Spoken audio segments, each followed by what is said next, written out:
Hey guys, welcome back to Better C Sharp. This time we're going to be talking about the solid principles. I know I've addressed these in previous videos, but we haven't really talked about what they are and what each one of them means. So I'm going to go ahead and do that in this video. I'm going to go through each one of them pretty quickly to keep the video length short, but if you guys want more on any particular one, let me know and we can do another video on that.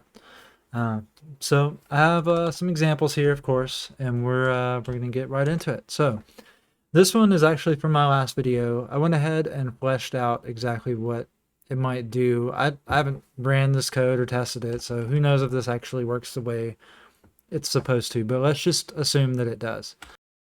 Hey guys, Future Tony here. I realized when I was reviewing my video before I posted it that I didn't really touch on why this is bad. So the reason this is bad and the reason this violates single responsibility principle is that get data and send data are like two different responsibilities. And if, for instance, the way that we get data changes, we have to change this class, right?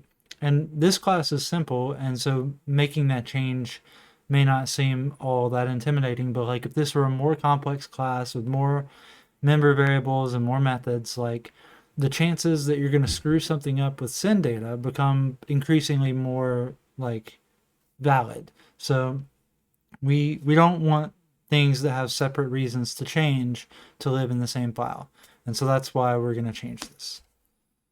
So what this really should be is, and the thing is, you can actually still keep data mover, but the actual implementations of get data and send data should probably be somewhere else. And so let's go ahead and see what that looks like. So what we would probably want to do with data mover is make a class for getting data and sending data. So we might have something like public class. See, this one's a file stream, so let's say file data getter or something like that. You know, like I like the word provider, so file data provider. And then it'll probably have a way to get data. So public void get data. We probably want to change this to be byte. Get data and string file name, you know, something like that. And then we would want to move all of this. I mean, we can just go ahead and grab this one and put it up there. Oh, whoops. Let's try that again. There we go. This probably becomes byte array. And then make a new memory stream. And we will return fs dot say to, oh, not fs, sorry, ms.to array. There we go. So now we have like this getting data part separated out, right? And so down in data mover, we can have an instance of this. So private read-only file data provider.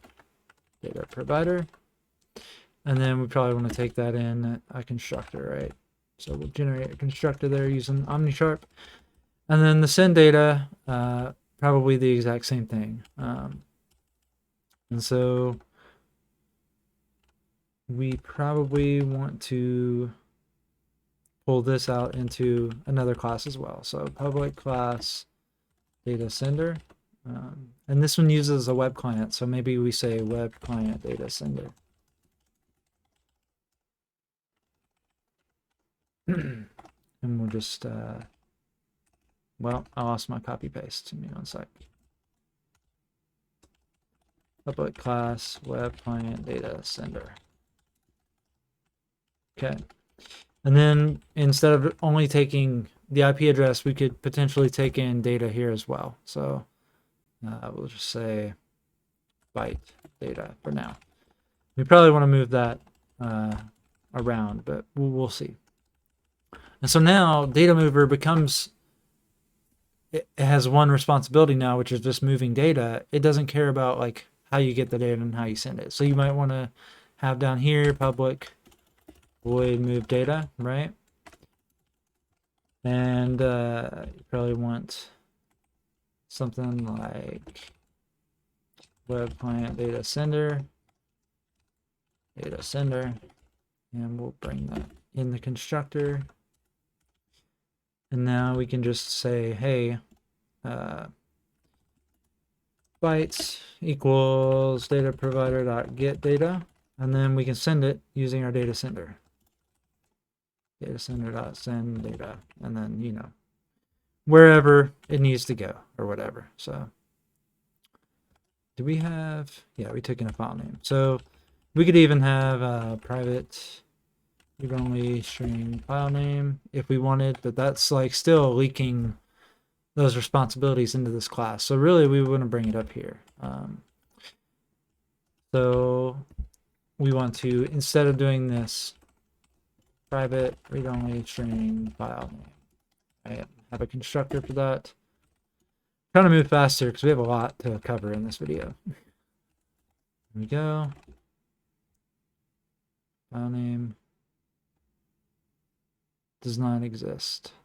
Oh, because I named it wrong.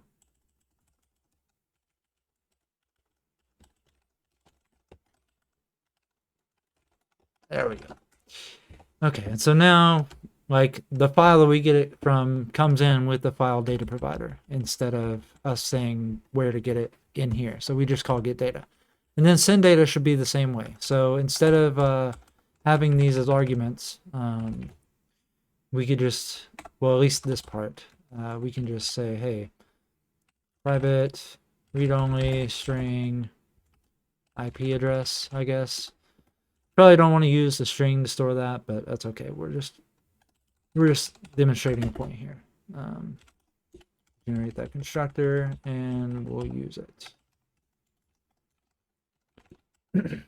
And so now where we send the data is like coming in from outside of data mover. Like we're not worried about, none of the details of how to send data or retrieve data have leaked into here. Like you literally just have get data and send data. And really, these look like interfaces, right? So we could actually just pull interfaces out of these, right? And you just have send data, which takes bytes of data. Interface here is just get data. And so these two now actually become interfaces. iData provider, right? iData sender. And we'll just rename these here. Data sender. And then iData provider. All right, where we're at, 7 minutes. Okay. So this is kind of how you would break out something that had too many responsibilities. You could still keep the basic class. You just want to move the responsibilities that are multiples into another class, right? And this is an example where like the two responsibilities ended up moving into completely separate classes, and this data mover class is now just like an orchestration class. Like it's just using these to perform some duty. But in reality, a lot of times what you'll see is like only half of it's going to move to a new class and the other half might stay here. So that's the single responsibility principle. So that's the S in solid. The next one is the open close principle. And we kind of did this a little bit just now. So right now we're saying like when data mover had too many responsibilities, like we couldn't change the way it worked. In fact, right here we still can't. So iData provider needs to be there, and same here, iData sender. So because we changed these to interfaces, now we can extend the behavior. Like if we wanted to instead send data, you know, using FTP, you know, might want to do like public class FTP data sender or something like that, you know? And so, you know, and then implement for FTP. And then this guy can take in like whatever it needs to be able to send data in the constructor, and like that is how we could add new implementations. So open close principle is open for extension, close for modification. So we've opened this up to extension by now taking in interfaces to our data mover. Instead of having the methods like do all the work themselves, like now we have interfaces for how that work is done, so we can make new implementations of those interfaces with different types. Another example might be, instead of getting data from a file, maybe we want a web client data provider, right? iData provider. And maybe this thing gets implement it, and maybe this thing gets its data from some web URL, right? So a private read-only string URL, and then we can take that in a constructor. And now we're taking it in a constructor here, and we can, using web client, new web client, and then, return wc.download data. And then URL, I guess. Who knows if that's the right. Okay, looks right. Okay, so like we've just implemented a new way of getting data. So it's like open for extension because we have iData provider here. So that is the O in open or in solid, open close principle. Liskov substitution, this one doesn't come up as often as I feel like people might make it out to. And I'm going to give you guys the classic example, which is squares and rectangles, and then I'm going to give you guys the actual example that I see mostly happen. So the idea is like the classic like textbook example is that rectangle is kind of an interface that has width and height, right? And you might think, and in fact, let's go ahead and say int area, and we'll just say width times height, right? So the idea here is that like you could get a list of rectangles and change the width of them all, and you would expect the area to change by some amount, right? So like, if we were in program here and we had like a list of rectangle, right? Rectangles equals say new rectangle provider dot get rectangles, and then oh yeah, the site enumerable. You need to bring in collections generic rectangle. Okay, and then so you might expect like if we went through here and we like changed the width on a rectangle, we would expect the area to change by some amount that we can like know because of the height, right? So like if we had, let's say we had starting area equals rectangle dot get area or area, and then we had like starting width equals rectangle dot width, and int starting height equals rectangle dot height. If we were to change the width, right? So if we wanted to do rectangle, if I could type rectangle dot width plus equals 1, we would expect the area to change by height amount, right? So what we would expect here is like assert, I don't even know if we have no. We'll say if rectangle dot area does not equal starting area, right? Starting area plus starting height, row new application exception failed somehow, right? So like we have this expectation that if we change the width of a rectangle, the height doesn't change. And so like, but what happens like if we come up here and get rectangles actually gives back a square, and a square like is a rectangle kind of in real life, but if you set the width on a square, then the height also changes. And so the foundational principle of it is that like you should be able to use any subclass where you can use the superclass, or any implementation where you can use any other implementation of the interface. So like, anywhere you can use an iRectangle, you should be able to use a square. But that's not the case here because rectangle has certain like things about it that you expect. Like if you change the width, you don't expect the height to change. So that's kind of like one side of it is like, just because these things are related in real life doesn't mean they're related in code. They are completely different in code. They have different expectations about them. But this isn't the way that I normally see this violated. The way I normally see this violated is like if we went back to data mover here and we wanted to let's say that, we had, I don't know, let's go back to program actually. Let's say that we had some interface, right? Like, let's say that data mover had an interface, right? So interface data mover has like, byte get data and void send data. And then like we had some implementation of it that only implemented get data, right? And so it threw an exception on send data. That's what I normally see with Liskov substitution principle. So like if you were going through a list of data movers and getting data and sending data, but one of them didn't implement send data and it just threw a not implemented exception, like that's a violation of the Liskov substitution principle. And in fact, you see violations of this like a lot in .NET. And so one example I can think of is the streams API, right? So stream equals new file stream, right? And then like this thing, let's see, file. If, file mode on open. All right, so if we had this thing, we can seek on this, right? Stream.seek, I believe. Yeah. Stream.seek, and we could say like, go back to the beginning. So seek origin.begin.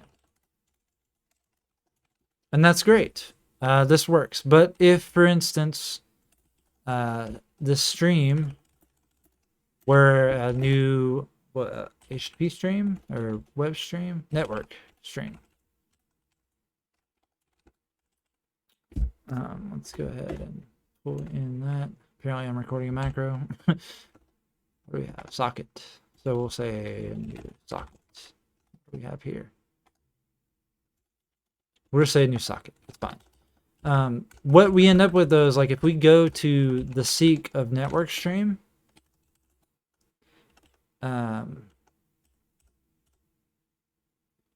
this throws an exception on network stream, right? This method is not currently supported and always throws a not supported exception. So like if you were getting back a list of streams, you have to check can seek, right? There's this like can seek property. And this whole thing like violates Liskov substitution principle, really. What I would probably prefer is like having like a read interface and a write interface, and like, file stream can implement, and like a seek interface. File stream can implement seek, read, and write, if it's like the correct thing. And then network stream could implement, just readable and writable, but maybe not seekable, or maybe, anyway, it should be split up is what I'm getting at. So I personally feel like that's a violation of the Liskov substitution principle, but also we have to remember like this is a super old API. I was looking it up when I was making this video, like when did this come out? And Stream API came out in .NET 1.1, which was in 2002. So this streams are 18 years old, believe it or not, which is crazy to me. So what is the next one? So that was the Liskov substitution principle. The next one is the interface segregation. We were just talking about this. Like, this is when you need to break apart your interfaces so that things that want to implement part of the interface don't have to implement all of it. Streams, I don't think are an interface. I think they're an abstract class, but it's the same principle. So if we like had that data mover and we were like, hey, it can read data and write data, but not all data movers need to do that for some reason. Like that doesn't make sense. But like you just separate your interfaces, so you don't have to implement things that you don't want to implement. I can't think of any super good examples, but basically keep your interfaces very thin. Your interfaces should be super thin. And then the D, dependency inversion. So this is basically saying you want your high-level code to depend on abstractions, and you want your low-level code to depend on abstractions. And I've done a video about this, so I'm not going to go super in-depth. But the way we implemented this just now in the data mover is we have our high-level code, which is data mover. Like it does some high-level stuff by moving data around, but it uses abstractions to do so. So AI data provider and iData sender. And like, we're not doing anything from the low level side that depends on it, but like if we needed to log this out, for instance, that's the example I always use, because that's one of the main things that you send to the lower level is a way to log back to the higher level. So like if we, if we had a private read-only iLogger or whatever here, we could send that down to the data providers and let them use that so that they depend on an abstraction just like we do. So there's like an abstraction in the middle of the low level and the high level. So that's what the dependency inversion stands for. The D in there. So, all right, we're at 20 minutes. So that's a pretty good time, I feel like, to wrap up. If you guys want to see more about the solid principles, let me know. I kind of cover them a lot, like inadvertently and in other videos, but I wanted to do a video to quickly go over all of them just because we haven't really done that. But yeah, so if you guys like this video, give it a like. And if you guys like what I'm doing here, feel free to subscribe. There's going to be more coming out. I'm going to get a link to this code on GitHub, and I'll put that in the description. And, let me know what you guys think in the comments down below. So thanks for watching.